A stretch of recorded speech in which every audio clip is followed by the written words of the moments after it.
ఇవాళ ఇన్స్టెంట్గా పునుకులు ఎలా చేయాలో చూద్దాం. మినపప్పు అవసరం లేదు, బియ్యం కూడా నానబెట్టాల్సిన అవసరం లేదు. ఉట్టి ఒక కప్పు గోధుమ పిండికి హాఫ్ కప్ పెరుగు అనమాట. అంతే.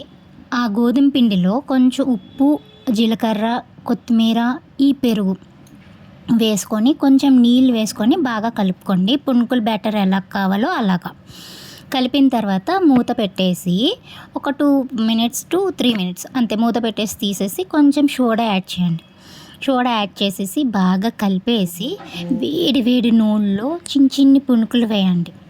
చాలా బాగుంది.